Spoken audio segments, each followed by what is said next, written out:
Good morning, everyone. Good morning. Good morning. Okay, I got the first item. So with the authority that was extended to me by you by Resolution 18003, on June 1st for the county home, I approved hiring Susan Ryder to the position of part-time attendant, number 1504-1, to be effective June 7th, 2018, at the rate of $11.81 per hour with a one-year probationary period. This offer of employment is contingent upon successful completion of the required pre-employment conditions. And then for Job and Family Services, I acknowledge the following new hire appointment as the Director of Job and Family Services has complied with the Board of Commissioners recruitment and hiring procedures for Megan Mills. She's a social service worker 1, and she's a replacement. And her hire was effective May 14th, 2018. So I got it. Good morning, Mary Green. Good morning. Morning. Okay, today's financials include a cash transfer to Core Technology for a portion of their 2018 funding, an encumbrance increase from the Commissioner's Office for Special Prosecutor McGlinchey Stafford, an encumbrance increase from JFS to Great Lakes Truck Driving School for the CDL training class. This is class number 2, so travel requests from the Common Pleas Court to the Ohio Common Pleas Judges Association 2018 Summer Conference in Perrysburg, a travel request from Common Pleas Court to Ohio Chief Probation Officers Association's annual line officers training in Columbus, and a travel request from JFS for the Electronic Document Management System JAD training session in Columbus. 2 questions for you. First of all, that 20 grand, just to confirm, to the truck driving school, that's not COG dollars, those are not general fund dollars. Correct, yes. So I'm just making a clarification, so that's not coming out of our pocket? Correct. That's coming out of the federal program? Yeah, that's actually, We yeah, kinda passes through. 37,000 on that one. Right, Passes it's a through. pass-through. So, the other thing is, we've got $37,000 here for special prosecutor funds. No, that one's 20. The truck driver was 37. No, Yeah. 20 for you. Yeah. It's 37 right here for, oh, I'm sorry, I Yeah. apologize. Yeah, that's right. Yeah, 20,000 for the McClinney Stafford. I've still got questions on when this is gonna end and what's going on. I think we need to get the special prosecutor, we're gonna have a conversation with. That's just my take, I'm gonna run it by the 2 of you.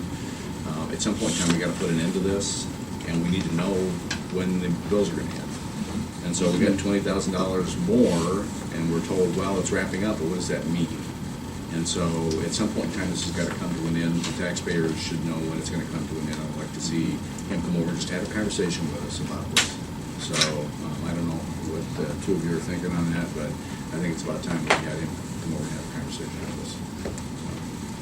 Yeah, I think that'd be a good idea. I mean, this is something that's tough to budget for, but, I think we need to, if this is for 3/4 of the way through this, or if we're almost to the finish line, or, I think it'd probably be helpful. Where are we at? Yeah. I mean, we need to know. I mean, it's only right that our attorney, special prosecutors, our attorney, in this situation, have a conversation with us about the status of his investigation. We don't have to have the details, where are things going, all that kind of stuff, but we need to at least understand. Now, are you saying you want someone from McGlinchey Stafford to come, or? We need our special both? prosecutor, prosecutor over here. From Okay. my take, Okay. special prosecutor. Yeah, we're Just saying give us Brian an update. Cross-Charlotte's been doing the work, just give you kind of a summary, this is where it's at. Right.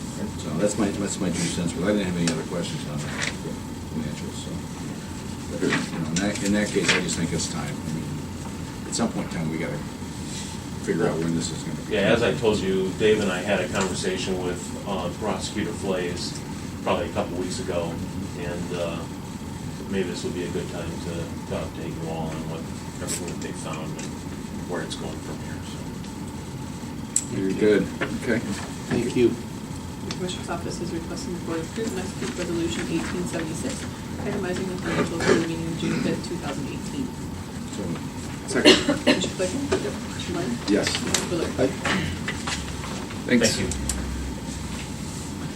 Okay, then we've got Lake Geauga Recovery Center, their annual update. Morning. Good morning. Good How are you morning. guys? Good, how are you? Good. Thank you. All right.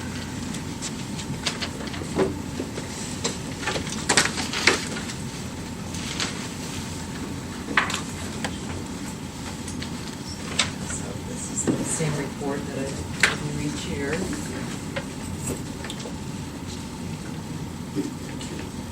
But thank you very much for giving us some time on your agenda today to give you our update. We appreciate the support from the commissioners to maintain services, especially in the jail treatment program, and then our aftercare services and shared office bills coming out of the jail treatment program.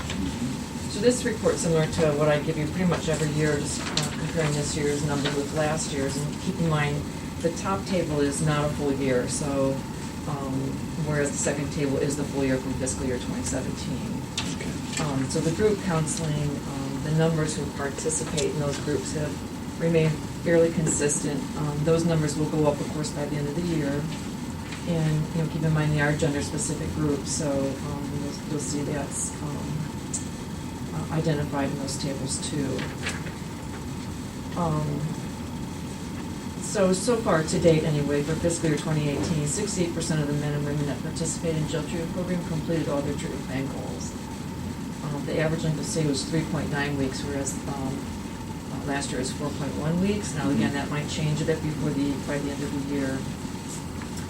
And as far as the aftercare group, people leaving jail treatment can participate in any level of care, like Geauga Recovery Center. They may participate in residential treatment, they may be participating in intensive outpatient treatment, or they might go directly to an aftercare program.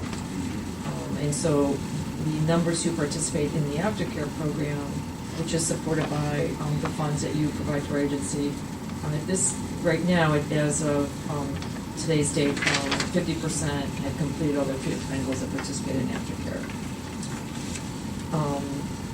Are those court mandated, like, to finish that, or is there some, does court mandate them to finish those courses? Or?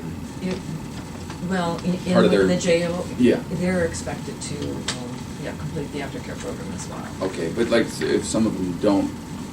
Is it a probation violation? Right, yeah. I would imagine it is. Okay, Because they're still I was just curious, yeah.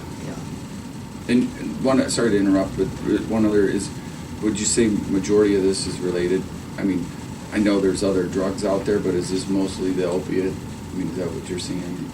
Well, the numbers in the jail treatment program remain really consistent. As far as the drug of choice right now is probably, yes, more so opiates. Okay. We're certainly seeing that on an outpatient basis and residential treatment as well, so the jail would be no different. I see, okay. And then going down to the bottom table there, we track the folks that are participating in jail treatment program at 6 months after they complete. And you'll see those numbers have remained fairly consistent too. Unfortunately, we didn't used to have a category for deceased, whereas we do now. So there were 20% of the people who participated in jail treatment who had been rearrested, which we still consider that a very good number considering what it was prior to having jail treatment. And then on the back, just to give you some other statistics as far as residential treatment, because as I said, many people will leave jail treatment and then be participating at Lake House or Oak House, our men's and women's residential treatment. So looking at the second bullet point there, where we're at right now today for fiscal year 18, 56% of women and 63% of men completed residential treatment and met all their treatment milestones. And so that's what we're gauging when we say, people always ask about outcomes and how do you define treatment success. Well, for us, that's one level, just successfully completing, meaning they've met all their treatment plan goals. That would be one level of success. The next is our 6-month and 12-month follow-up if they're still sober and have an improved quality of life. And I see that the national average is 40 to 44%. So that's pretty good. Yes. Yeah, we do consider that good. And I will say that our statistics have declined a bit. We used to very consistently be in the 70 percentile. Really? That sounds so high. Yeah. It does, but I have to give credit to our clinical staff. I think they do an exceptional job. Yeah. But I think with the opiate epidemic and the large number of people who have an opiate use disorder, our outcomes have declined a bit. So 4 years ago, again, it was in the 70 percentile. So because it's tougher to treat, or it takes a very long time to do it. Yeah. And I think that's been really the beauty of the recovery houses, which I'm gonna talk about here next also. With the opiate addict, it seems that they do need a much longer period of time in that supportive setting. And they would be not feasible to leave them in treatment that longer period of time. So the recovery house gives them an opportunity after they complete treatment to live in a safe, sober environment with other recovering men or women while they're working. They have a semi-independent status at that point, and so they can stay there as long as they want. And so I think that's really made a huge difference, especially for the opiate population. Okay. But again, if you look at the top under residential treatment, under the third bullet point there, we track people who successfully completed residential treatment at 6 months and at 1 year. So at 1 year post-treatment, 50% of men and 56% of women were still sober and reported an improved quality of life. And then you can certainly read the rest of the statistics there, but Water Street is our only recovery house right now in Geauga County, and that is for men. We do have a grant to open a women's recovery house, but we just haven't found a suitable home that's large enough and in a good location for us. So we're still working on that, but if you're not familiar with the recovery house, again, it's for people after they've completed primary treatment. Maybe going home is not the best place for them. Maybe there's other people who are actively using drugs or alcohol, or it's just not a supportive environment. So the way we've designed our recovery houses, they are 5 adults and then a recovery house manager who lives on site. And the house manager works somewhere else during the day, but they provide accountability and support. So I've been thrilled with the outcomes with the recovery house. There is no minimum or maximum length of stay. It's a self-determined length of stay. So they can stay as long as they want until they feel they're ready to move on and transition into independent living. We've had some people, especially at Water Street, who've stayed 2 years. We have 2 people who've stayed 1 year. We've had a couple of people who left and have gone to be a recovery house manager for another agency's recovery house. In fact, I think that's happened with 2 people. So those are all real success stories in my eyes. So we've had 20 residents at Water Street since we opened. The average length for those staying has been about 6 months. And then you can read on there. Like I said, we have had one person who stayed a couple of years, and which is fine. That's the whole design of a recovery house. Do you feel that, it says there's just the one recovery house and it holds 5 right now, is that right? So are you saying that you feel that there's a need for more for these recovery houses? We do have, and it's just the difference of grants we've received. We have 2 in Lake County now for men. I'm sorry, we have 1 for men and 2 for women, and we have a grant to open another one for men in Lake County. So we've remained at capacity at Water Street since we've opened until just like this past month. We had a couple people who left unexpectedly. So I would say yes to answer your question, because we have been at capacity really since we've opened. Okay. Interesting. So, a quick question for you. So, I see a number of our population listed here, and so, and if I'm reading this correctly, your assessment's 38. It's people in treatment, 38 assessments. You're looking at So the I'm first looking quarter. at the first Yeah. quarter, right. So we're talking, I'm looking at numbers. Okay. And so if I looked at the entire population of people who are having drug-related issues, do you have that number, and are you tracking it? How does that relate to the 38 that we put through in first quarter? So if you looked at the Lake and Geauga County, because it's the Lake and Geauga County program. No, what this the is total- just jail treatment. This is just the Just jail jail treatment, safety, yeah. And so, And the but safety center. relative to the entire population, do you have any idea of how many people are having drug-related issues? How many people are addicted that are caught and thrown in jail, or who have issues in another way identified that are addicted in both counties? Because they're not all coming through your program. This And is so- not our program, though. This is just the jail treatment program. So it's completely different. I mean, if you look at all the people that come to Lake Geauga Recovery Centers, that number is over 2,000 people a year. This is just the people in jail treatment. And everybody, if they are coming to the jail treatment intensive outpatient program, they have to have an assessment. So if you see, not everybody who has an assessment comes through that program. Well, the point that I'm trying to get to is the order of magnitude. And so, I mean, I spent quite a bit of time with you going through, well, both of you, for starters, I guess, going through the treatment program to understand how it works and what the impacts are. I was very impressed in terms of, percentages of people who were able to get out of their addicted state and so on and so forth. But are we spitting in the ocean? That's the point that I'm trying to make. I mean, what is the relative population of addicted individuals, and how much of an impact are we making with these programs relative to the overall population? Well, I think you have to look, this is just one program compared to everybody that we see. So maybe you want to look at this in relation to the whole jail population. I don't know, you couldn't really compare this number to everybody who has a substance use disorder, because not everybody who has a substance use disorder has criminal involvement. Right.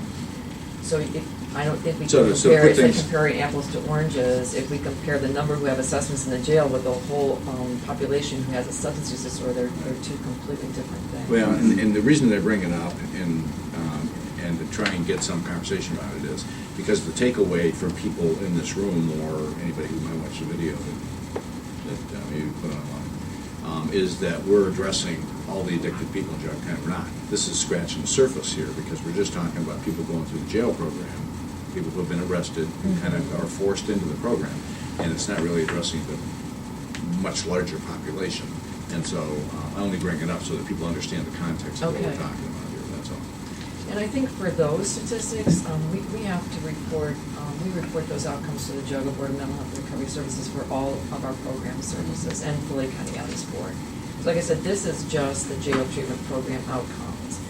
But, as far as the general population in Geauga County, I think we are serving them and serving them well.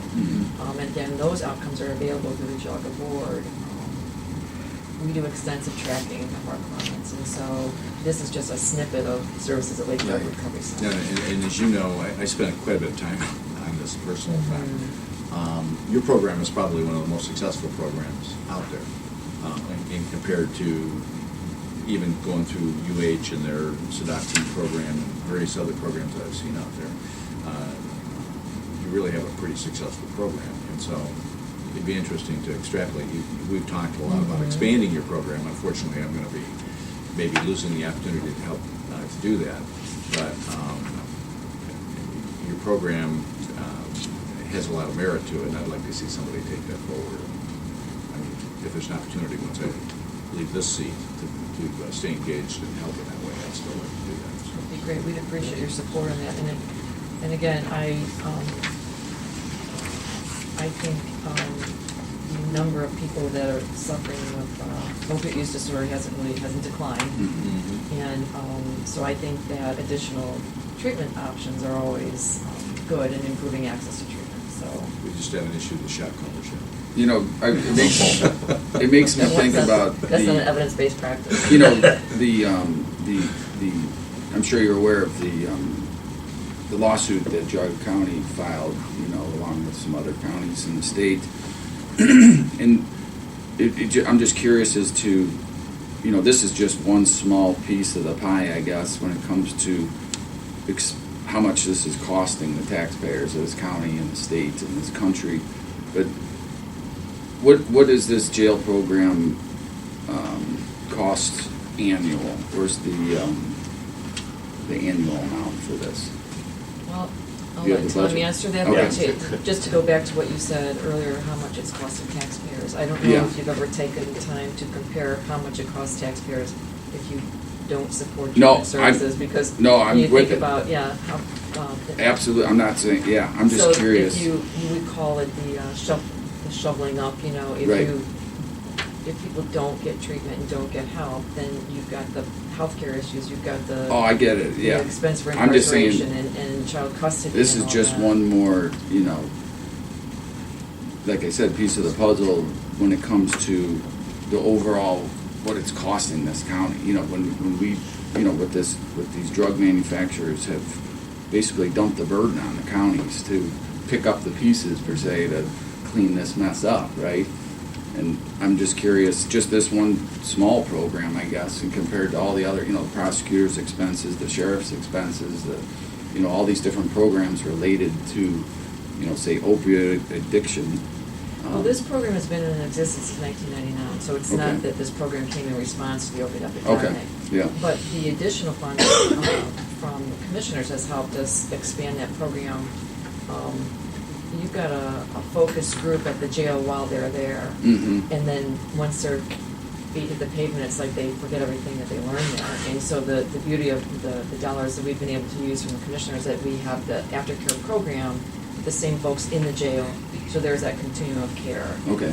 And so I think that's really improved the outcomes for Oh, those I- leaving jail. But don't as far as dispute the that, overall yeah. budget, we do get funding from the Geauga Board of Mental Health and Recovery Services for that program Okay. as well. I don't have that off the top of my head, but the total budget is Collectively, for- it's approximately, I don't have the exact number in mind. I won't know what you do. It's about $115,000. Okay, okay.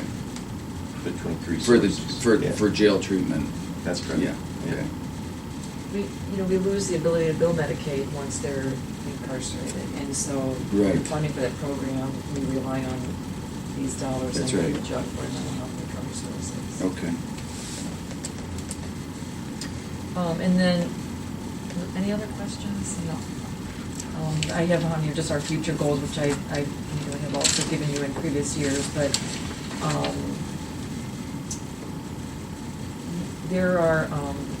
there's just really collaborating more with those who are in the jail now, a case manager that's working in the jail now, and just better planning for when people leave the program. Also still trying to explore an option for how we can start medication-assisted treatment within the jail before they're discharged. I believe that there is a possibility that there's funding available for that. And that would be for us, the medication we use is called Vivitrol, which is one of the 3 medications for opiate,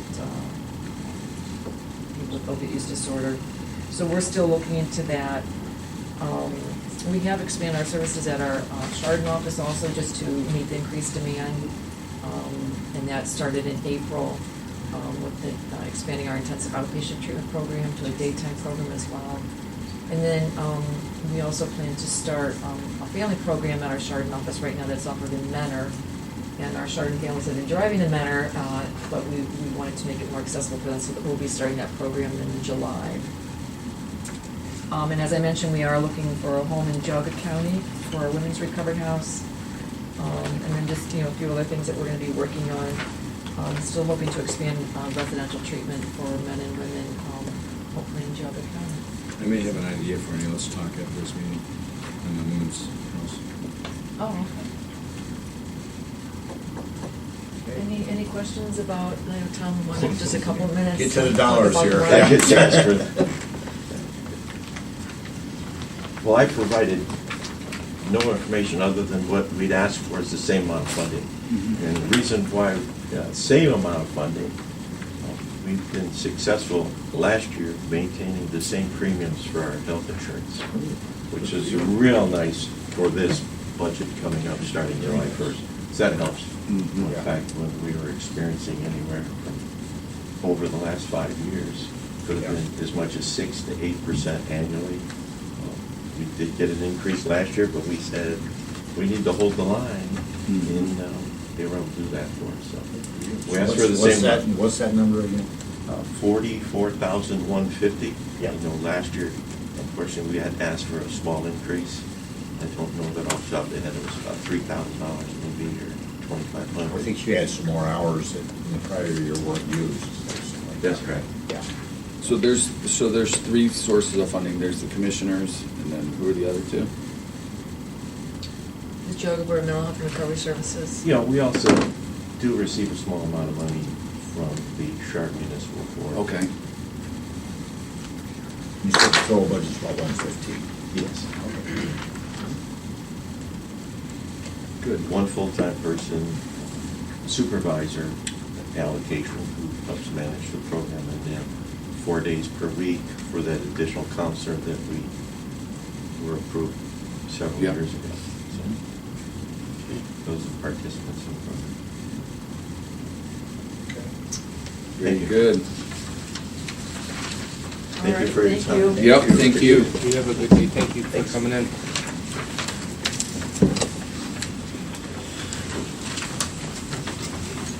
Morning, Dave. How are you? Back again. Well, you? Good, good. Other than allergy season, it's killing Oh, me. yeah, pollen's terrible.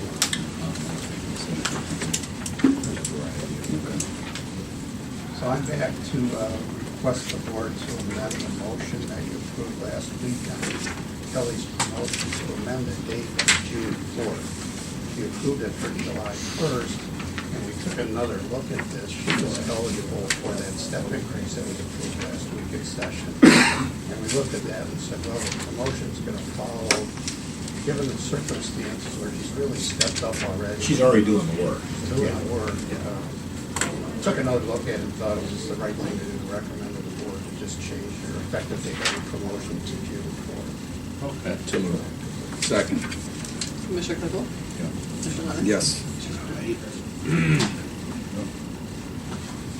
Right, reading, okay. Thank you, Very- Dave. Nope, very good. Agreed. Hi, Glenn. Morning. How you all doing Good. today? It's a little cool out there. First, two is for elevator maintenance contracts. One's for the senior center, and the other one's for the Patterson Center and Town dumbwaiters. It's a 2-year contract. It's just insensitive. No, I didn't call you a dumbwaiter. It's a developmentally disadvantaged waiter. That's right. So, But can we call them into the term? It's a little more soft and freely. I mean, we don't want to, really? Missed yourself. So, this is just for the annual inspections and everything else, so. Okay. The annual inspection is approximately $1,200. So, we always leave a little case if something breaks on it and anything, so. Okay, hope very good. with that. And then you've got somebody leaving here, Yes, we just hired John. He's a cleaning person. So he had his vacation, this week vacation planned. So, so it's just for the 7th through the 15th? correct, it's 1 week. So it just pushes out his probation. Easy enough. All right, we'll do all three then.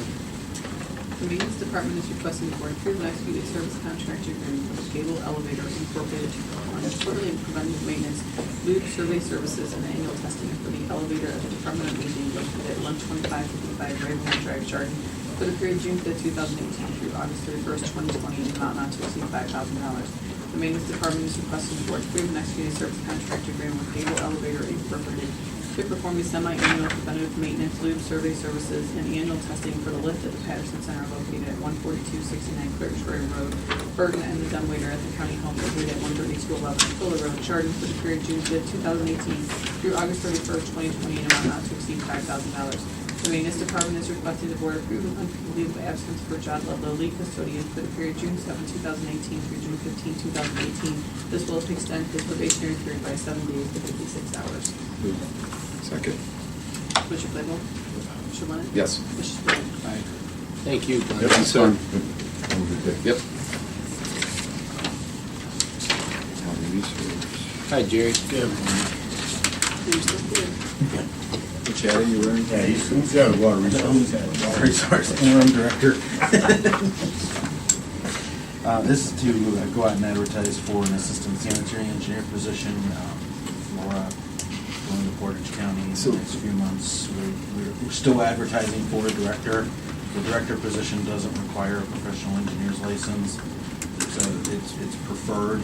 So we're still advertising for that position. This is the assistant sanitary engineer, because we have that position open. We can go out and advertise for that. That does require a professional engineer, so we're really looking for somebody who could be a sanitary engineer in order to be able to advertise now without having the official resignation and her being gone, trying to fill that position I see. while she's still here.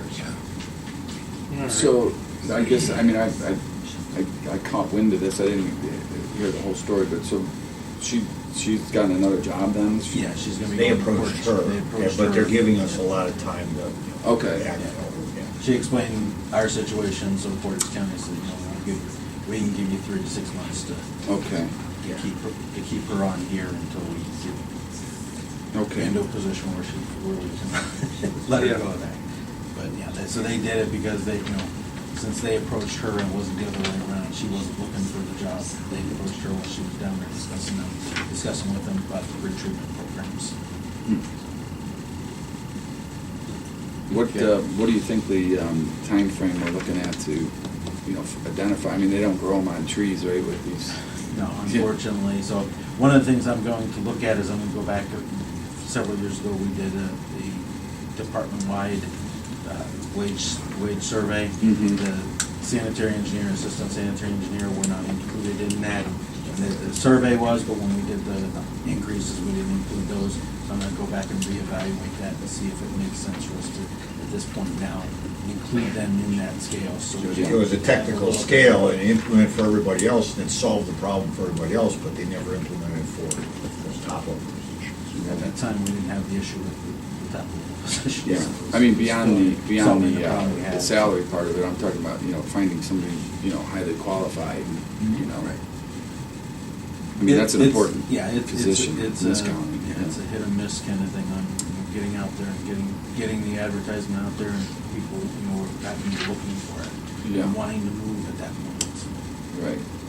I mean, trying to attract the top talent is what I We're mean. gonna have very hard, no matter what we do, we're gonna have a very hard time attracting anybody from the private sector. Mhm. It's gonna need to be somebody probably from another county or city that happens to have the engineering background and wants to come in. Okay. Or, in my situation, one of the things that was advantageous for me when I came from the private sector was I'm not gonna be working 60 to 80 hour work weeks. Right. So that's, but it is a pay cut. Yeah. So. Right, Yeah, right. because I had a number of people kind of harass me a little bit when I came, and said, I can't believe you took a pay cut to come here. I said, well, it depends on how you look at it. When it was hourly rate. Right. I came out even. Yeah. But, Right, Because right. when you divide that number by 80 versus dividing it by 40 to 50, it makes a heck of a difference. Okay. Well, let us know if you need any help or assistance with this. Yeah, we'll be looking to advertise on the American Water Works Association's website also. So that'll give us a little more of a national view of possible candidates. I see. Okay. Thank you. Yeah, thanks, Jerry. The Department of Water Resources is requesting the board grant permission to advertise for the position of Assistant Sanitary Engineer number 2303. The position will be posted itself though. Second. Commissioner Claypool? Commissioner Lennon? Yes. Hi. Thanks, Jerry. Thank you, Jerry. I don't know if you want to just read 9 then. Commissioner's Office is requesting the board amend the motion from March 6, 2018 to adjust the dates of leave to reapprove an unpaid personal leave absence for Kelly Dillak for June 1st, 2018, 8 hours. This will extend her probationary period by the one day. Initially, Kelly was supposed to be off next week, but as no longer is no longer. Okay. So, Second. Commissioner Claypool? Commissioner Yes. Lennon? Commissioner Spillier? hi. And 10 for Shane. Joe's on vacation. Oh, right. Yes. Commissioner's Office is requesting the board approve Shane Hajar as alternate for Ralph Stillary for the NOAC Board of Directors meeting on June 8, 2018. Second. Commissioner Claypool?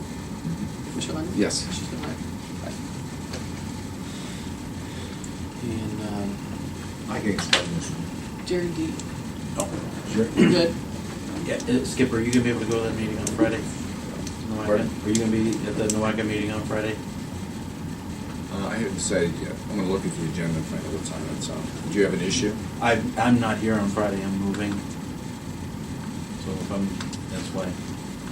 Well, If you aren't gonna be here, we may I need can to appoint attend, it's not a an big deal. alternate for it. it's not a big deal. So if you need to move, yeah. He's moving to Priorities, Geauga, right? Priorities. Well, eventually. Oh. Once we build. we're Oh, this is the interim. This is the interim moving. I'll just send a cardboard cutout, because the effect is the same. That's right. It makes no difference. Just all you get, I do is just a little trigger in there that says, no, no.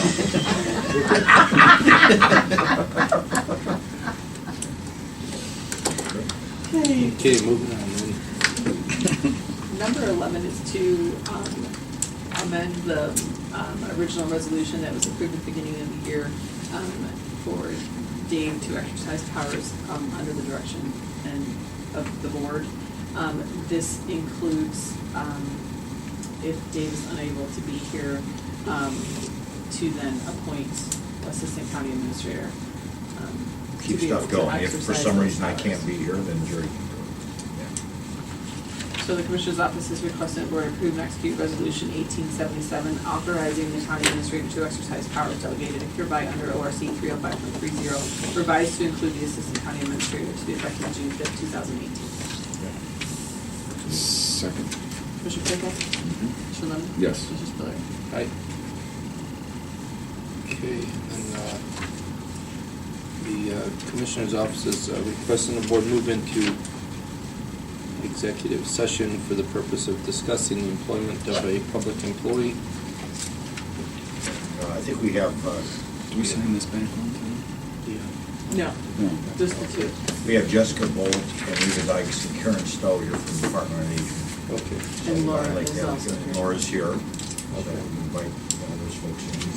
And Linda and Jerry and me, if that's Yep. okay with that. Okay. Yeah. Do I have a motion? Second. Commissioner Claypool? Yep. Commissioner Lemon? Yes. Commissioner Spiller? From executive session at 10:33, and No action. No action at this time. Yeah. And then we'll go ahead to move to agenda item number 13 to discuss the options and matters with Bowen. So we had put out a request for responses from an architect engineering fee. Bowen responded with a price, just a total price. We asked them to kind of break down the activities, where that price came from. And the goal here is for you to kind of look at each of these line items and provide some opinion on which of these might be something you want to do, or you might want to say, we don't want to need that. So I guess you just get started and look at the, Well, and let me add on to that, because there's another option here. I had a long conversation with the Bowman guys a few weeks ago, and these numbers that they put in here are negotiable. They built or designed this new approach around an extreme amount of detail, and we may not need the level of detail on some of these items that they were taking us to. And so we could sit down and have a conversation with them and talk about the level of detail necessary, and they can modify these numbers. They were more than open to have that conversation. So I'm just going to throw it on the table. Maybe worthwhile to have them back in here and have a conversation about revising the plan a little bit and modifying this. You know, for example, under the CBRE, they're doing a very comprehensive property evaluation. I don't know where we are in the decision process that we need that comprehensive. We just need orders of magnitude numbers at this point in time, I think. So we don't need a $35,000 assessment. We might be able to get by with a $20,000 assessment. Yeah, I think So, the scope being, number one, the consolidation options and evaluations. There's, we talked about 3 different options. I think that's still important to get a, overview of the entire picture, meaning all the county buildings and assets. But with emphasis, I think we all know on, right now, with JFS, we have some options there, and also with 470, and taking a look at, what potentially we could do at the same time with the building of a new JFS, and take advantage of those building costs. Obviously, it's going to, a lot will be determined on what we can afford to do within our budget, correct? Yep. But so I feel strongly that, I know it's a big number here, the proposal here, and if it is negotiable, that's great. I don't know how much they're going to come off some of these numbers. I haven't talked to them about negotiating these prices. So if we looked at, if you But can kind of reach agreement on the ones here you think we ought to do, then we can Well, talk to I know- 10 hours. Yeah, and, if you look at, just take it from face value, I don't think we need a lot of the, like Skip just said, a lot of the detail, especially on the, at this point, at some point we will, but I think, as far as CBRE is concerned, drilling down on market values of different properties and such, at some point we may need that, but my biggest concern or interest, I guess, would be in line item number 3, evaluating the 3 county consolidation options. And then, but I think, with an emphasis on that Merritt Road with JFS, correct? Right. Yeah. Well, let me weigh in just for whatever this is worth. Yeah. Let's say hypothetically, for the sake of discussion, we had to spend $85,000. Mhm. Considering the weight of the discussion, or the decision we're making, okay. Mm-hmm. I'm okay with that, because this is a very important discussion. Mhm. But I would prefer to negotiate, and we're speaking out of turn. I'd love to have them sitting here talking to us, because then we could work out what's negotiable, what's not negotiable, what the plan should look like, and all of these. I mean, this is all based on hours. Consulting companies work on hours. And so in each one of these line items, we could talk about how much effort and what they're working on, and we could tweak those numbers based on what we think is realistic. But we need to have them in the room. So I'm going to suggest we get them here. Let's Okay. have a conversation with them and work on this. Yeah.